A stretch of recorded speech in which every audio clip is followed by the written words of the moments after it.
This is Session 1, Part A, Establishing a Professional Practice for SOCE311, Establish and Manage a Practice. In this session, we'll be looking at the role of the practitioner, the manager, and the entrepreneur, and how those various roles intermingle. Will there be clashes? We'll also be looking at personal and professional requirements, and the importance of self-support, self-assessment, and debriefing. This is Session 1, Part A, Establish and Manage a Practice. The work that we do is very important when it comes to helping people, beginning that healing process. And at the core of any therapeutic relationship, it is about the client and the practitioner and how they develop that relationship. That helping relationship has a professional component only. A relationship involving friendship is not appropriate, legally or ethically.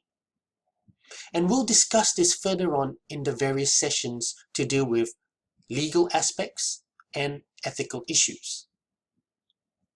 For an effective practitioner, you need to focus on the quality of that therapeutic relationship. And in that therapeutic relationship, you as a practitioner, you bring your own presence, your own authentic self to that relationship.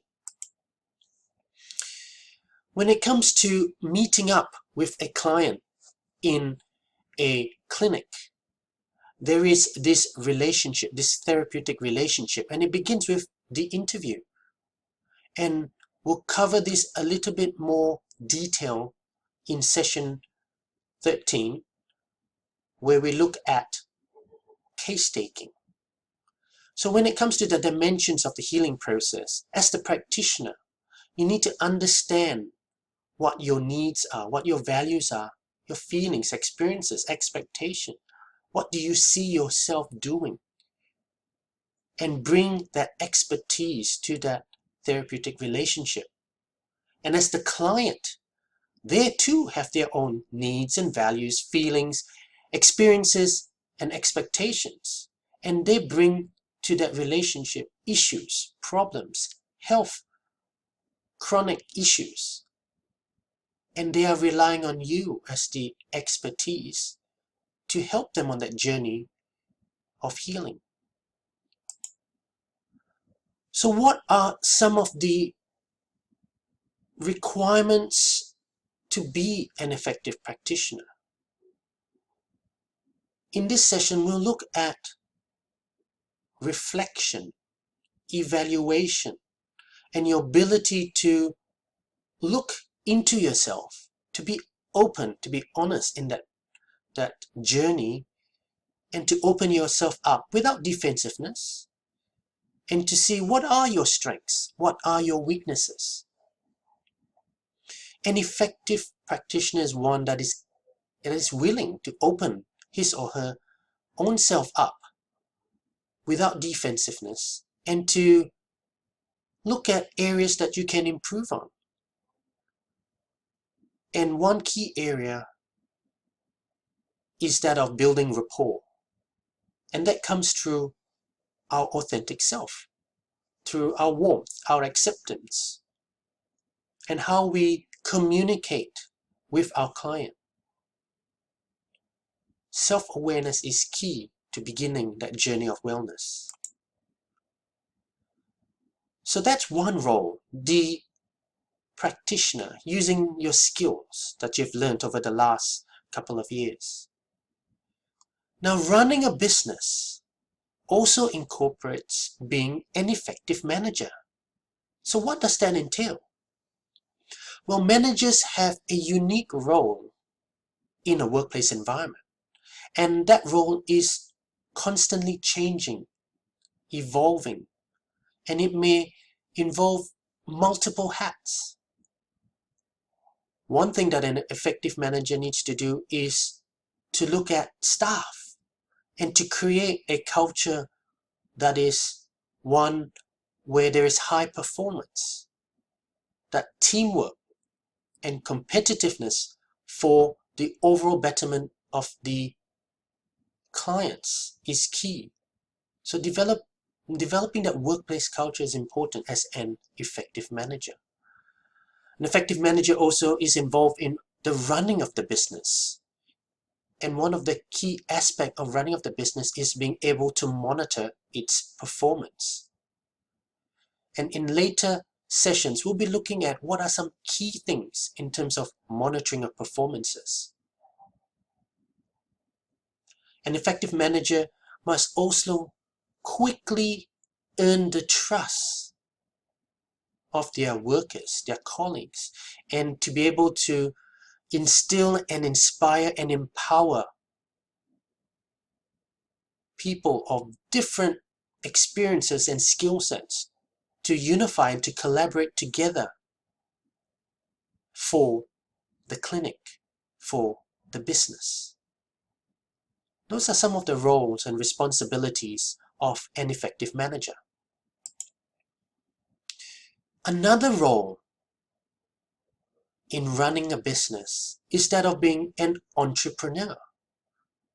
What does that mean? An entrepreneur, they are critical in terms of running a business because they occupy a central position in the market economy. They are the ideas, they spark, create ideas, they activate economic activity, they motivate and trigger new ideas about new products and services. So an entrepreneur is there to come up with ideas to be able to sell it. Entrepreneurs are always looking for the gap in the market. What do clients want? How can I service them? What products and services can I develop to bridge that gap in the market? An entrepreneur looks at factors of production. What do they need to produce to offer and sell the desired products and services? There is also an element of risk in being an entrepreneur. They will invest and risk money, their money, other people's money, in order to produce that product or service, all with the goal of selling it at a profit. So already we can see that there are three different roles in terms of establishing and managing a practice. All three roles are critical in the success of the overall business. All three roles may clash in terms of their objectives. So you need to look at yourself and to see which role do I fit in? Am I able to be the energy behind the human activity, the entrepreneur? Am I more suited to be the manager, running after the entrepreneur and cleaning up any gaps? Am I just the practitioner, the person who is the doer? So those are the three categories of a small business owner, and one that you need to reflect on and to see, do you currently possess the ability, the capability to fit into those three roles, particularly if you are going to be a sole practitioner. You will need to be able to come up with the ideas to manage the business and as well to be practicing. So going into a little bit more detail in terms of those three types. The entrepreneur, again, the visionary, the dreamer, the risk taker, who is charismatic, good at the beginning because they develop the ideas, but they may not be good at the ending.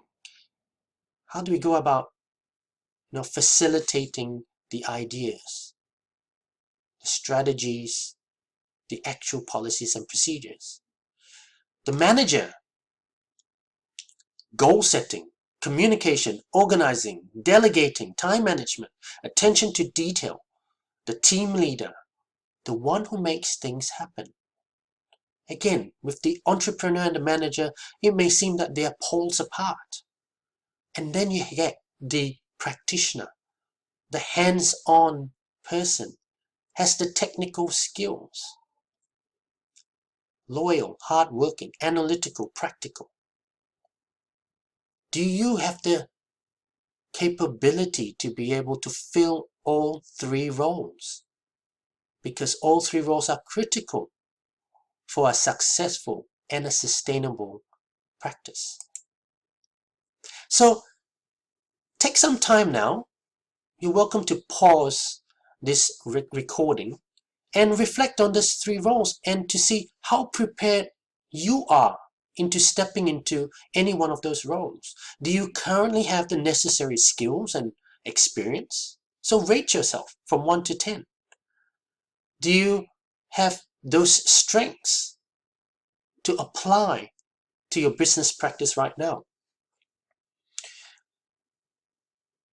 Take some time to also note down what comes up in terms of your thoughts, your feelings, and write down what 3 aspects do you wish to know more about and to improve on.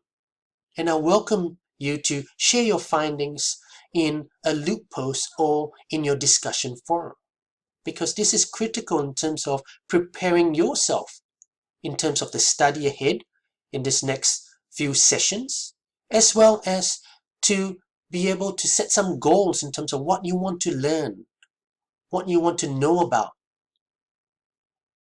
So take some time to reflect on what you want to get out of this particular unit, this particular course, and how you're going to set yourself up for your business and preparing yourself to be an effective practitioner, effective manager, effective entrepreneur. As a health practitioner, these are some desirable qualities. You want to have a caring nature, to be aware of not only yourself, but of your clients. You need to have commitment, to be open and honest, to have flexibility. From a culture perspective, to be sensitive. And we'll cover cultural aspects a little bit later on in our sessions. You need to show your passion, and that's really critical for the health industry. Being able to show your passion for what you do. Ethics, respect, autonomy. We'll cover that again in further sessions on ethical practice. To be able to problem solve, to be able to have a sound business sense. And this is the crux of what this course is all about, to give you that awareness about business principles. Need to be able to embrace life, to be able to have set professional boundaries. And again, we'll cover this in ethical issues. Being aware of the do's and the don'ts. How some of these issues may come up from a legal and regulatory perspective. Have good knowledge, working knowledge, sound judgment, sound knowledge, understanding of the law and ethical standards, and be proactive. And these are some of the things that we will integrate into the various sessions. Your ability to be proactive, to understand the basics, and to be proactive, to be able to see what contingencies you might need to look at cash flow forecasts, and to understand that in week 3 or month 7 you're going to be low in cash, and to be able to make up for that. These are some of the desirable qualities for a health practitioner. So to begin with, you need to understand yourself, to be aware, to be in touch with your environment, your thoughts, your feelings. And you need to build that awareness and to trust yourself to be able to do that. And that comes with evaluation. Developing self-awareness is a great way of learning about you and to be able to evaluate your capabilities and your resilience to various scenarios. So think about the word resilience. What does it mean to you? What does personal resilience mean to you? And how can this awareness of resilience help you in your working environment? So resilience, what is it? Personal resilience is your ability to adapt to stress and adversity. Whereas business resilience is the ability to respond and to adapt to various business disruptions and to continue business as usual. Be a more trusted partner and enable growth. Resilience starts with understanding exactly what you, as a practitioner, or your business needs in order to survive unexpected events and to be able to plan ahead, being proactive for challenges that come at any time. So think about and reflect on how developing not only personal resilience, ability to adapt to stress and adversity, and developing in your business that resilience, how that can help you and your business to be sustainable, to be successful. And on the opposite sense, if you don't have resilience, you're unable to deal appropriately with stress and adversity, how that can harm you as a practitioner and your business as well. Other things that you need to look at in terms of self-evaluation and self-awareness is into the various personal and professional aspects. Because some things will come up when you, in your own time, just look at what happens when you think about various scenarios. So when we evaluate ourselves, we're looking at the thinking, the feeling, and the reaction phases to situations and scenarios. So this can be extremely useful, particularly when you don't quite understand why other people are reacting to things that you're saying or doing. They may feel uncomfortable or weird or different.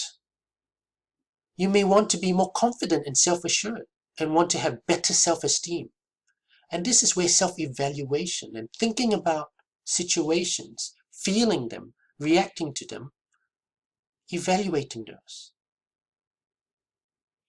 So take some time to reflect on this particular scenario where someone you may know them, or you may have come across this scenario where they have had absolutely no self-awareness about the things that they're doing, the things that they're saying, and its impact on the work environment.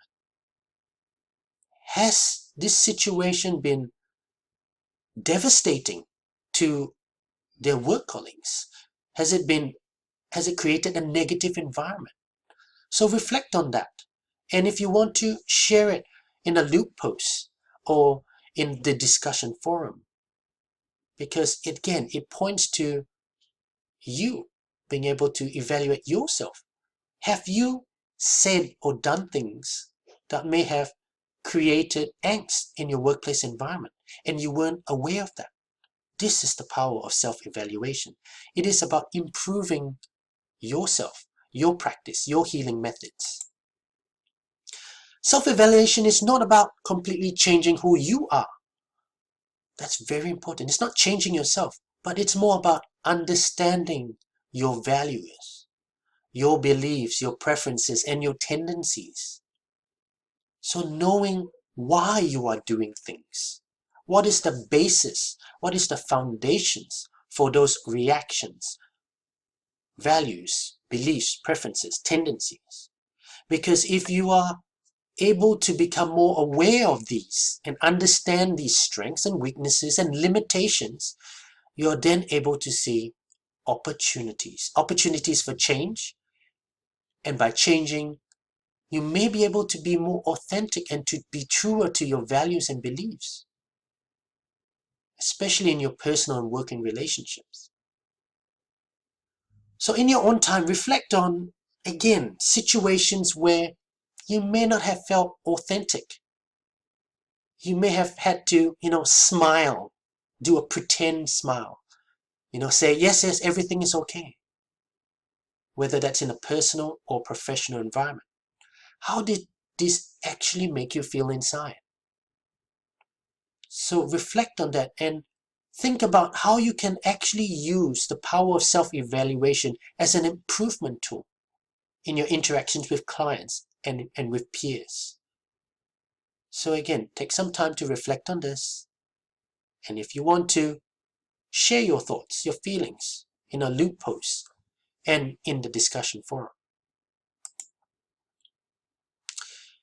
So one way of evaluating yourself is to look at your strengths and your weaknesses, because being aware of your strengths and weaknesses and limitation, this can have a significant impact on your mental health and well-being. You can take it both ways. It can be something that empowers you, or it can be something that brings you in a spiral. So there are many schools of thoughts with regards to maximizing and focusing on strengths and on weaknesses. You're more than welcome to discuss and share both schools of thoughts. But the idea of looking at your strengths and weaknesses is being able to look at where can you improve on. Are there any gaps? Are there any areas that you can work on to become a more competent and a more whole healer? So some possible strengths and weaknesses are things like your compassion, your curiosity, your dedication, your detailed work, being fair, open, forgiving. Some weaknesses that could be improved on could be your impatientness, not quite feeling motivated. You may be quick to judge. You may have a tendency to give up when things don't go your way. So building personal resilience. You may lack self-awareness.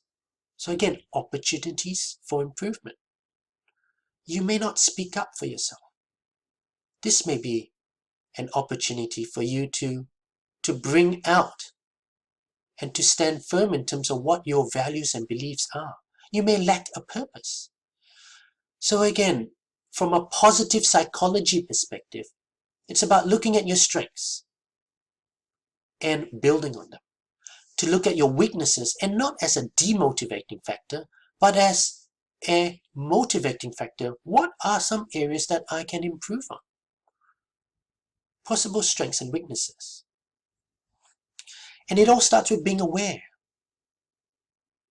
Stopping. Listening. Observing. Stop. Doing. Knowing what your actions and behaviors are. What are they underpinned by? What are your values? What are your beliefs? Knowing how they impact in terms of why you do the things that you do and in the way that you do them. And you need to be particularly aware when you are being challenged, when you are being put into a sticky situation. That's when things come out. You need to reflect on what your real values and beliefs are. How are they being called into action, called into question, or whether or not you can change your reaction. And that all starts with being self-aware. Professional practice requires a constant monitoring of your actions, your thoughts, and your feelings. Sir John C. Eccles said, "I maintain that the human mystery is incredibly demeaned by scientific reductionism, with its claims in promissory materialism to account eventually for all of the spiritual world in terms of patterns of neuronal activity. This belief must be classed as superstition. We have to recognize that we are spiritual beings with souls existing in a spiritual world, as well as material beings with bodies and brains existing in the material world." So it's about a balance. It's about the whole person. We all bring baggage to a situation. In that therapeutic relationship, we need to understand that your clients come to you with problems, that from a non-judgmental perspective, we are there to journey with them in that healing journey. The authentic self, it is a combination of your interests, your talents, your insights, and your wisdom. It is not just you as defined by your job or your function or your role, because you all bring with yourself your strengths, your values, how you express things. It's not about what you're supposed to be doing, and you need to be able to empower yourself to be your authentic self, where you are able to flourish. You're able to be your happiest, your most fulfilled. That's what being your authentic self is all about. And if you're able to bring that passion and the authentic self into the work that you're doing, imagine how fulfilled you can be. And that's where self-worth comes into the equation. True self-worth comes from accessing inside your eternal and internal truth. What is your true condition? It is part of self-esteem. It is part of going back to that inner child and to have unconditional self-love and value and taking good care of yourself. That's what self-worth is all about. So take some time to reflect on how do you go about developing self-awareness as a practitioner. What are some things that you can do to care for yourself? And then take some time to really evaluate what your beliefs, your inner spiritual values are. Once you've done this, you're more than welcome to share with your cohort in the discussion forum or in a loop post. And also reflect on how you can include this in your business plan assessment as well.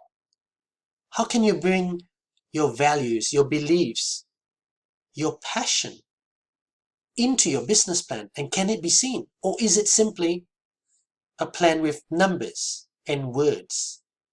So look at how you can bring yourself and your passion, your beliefs and your values into your business plan as well. So taking care of yourself, self-care. So these are some tips on self-care. You all know this.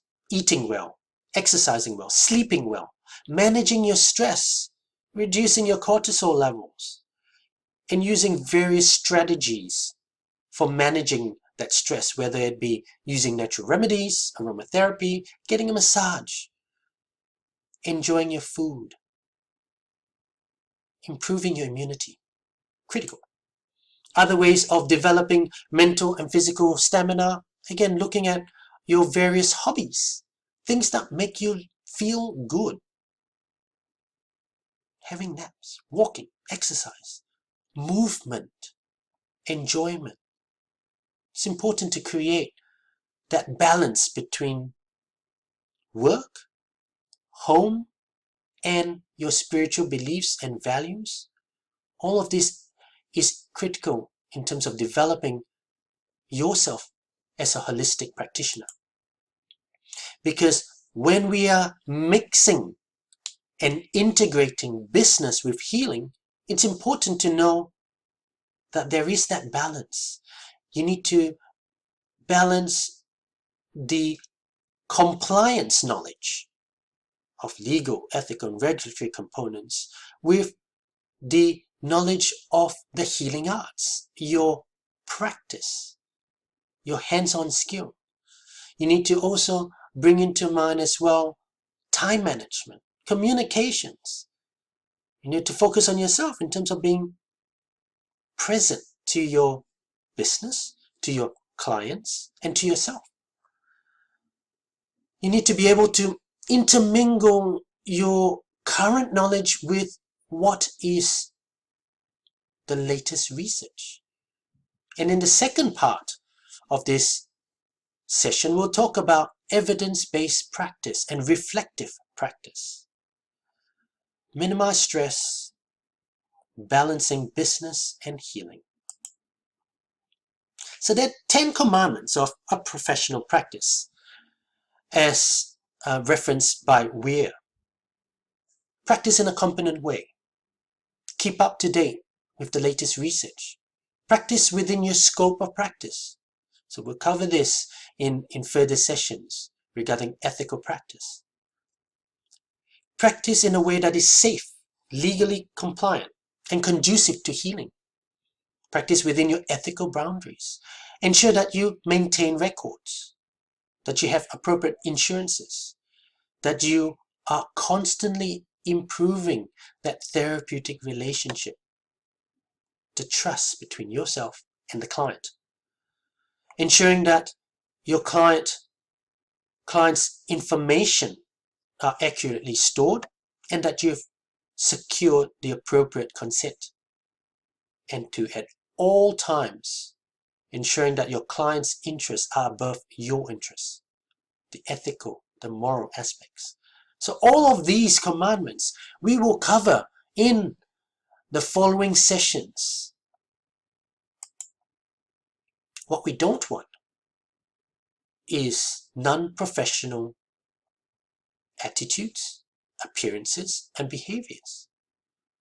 We don't want lack of empathy, that all you're thinking about is the numbers and how quickly I can turn over clients or sell products. We want empowered and confident practitioners who know their stuff. That's what you're doing this course and your degree. And people with good people skills. So I encourage you to head on over to the Endeavour's Career Service section of the website, and there are 2 important videos that you should look at. Firstly, the values video, and then the videos on My Perfect Future Day and career goals. So I encourage you as well to look at the Endeavour Career Service section and look at what sections in that website appeal to you that can help you, particularly as you graduate and finish this course. Because there are numerous helpful resources in there that is again linked to what we'll be studying in this course as well. So head over to the Endeavour Career Service website and also watch the various videos. So as we end part A of session 1, we again look at how can we care for yourself, both from a supervision perspective, from a support perspective from other practitioners and other colleagues, and developing your network.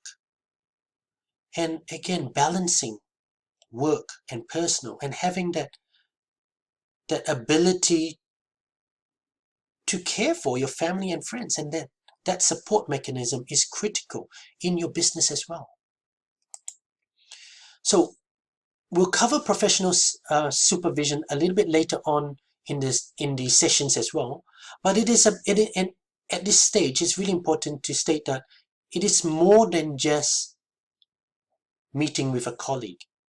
It's about you learning and being able to be open to the greater expertise, qualification, and experience that someone else may have, and how they can guide you to improving your own ability to make professional and ethical decisions in the work that you do.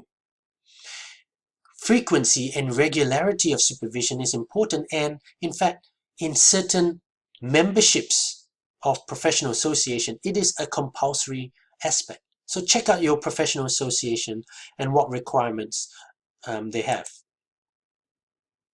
You are a model for your client. So you need to be able to model good, healthy behaviors This includes self-discipline, personal values, and that you are constantly improving yourself. You need to be able to look at what is ethical, what's lawful, what is my responsibility from a business perspective, how do I maintain integrity and promote ethical research, evidence-based literature. And this is all covered in your professional code of ethics and conduct. So this is the end of Session 1, Part A, Establish and Manage a Professional Practice.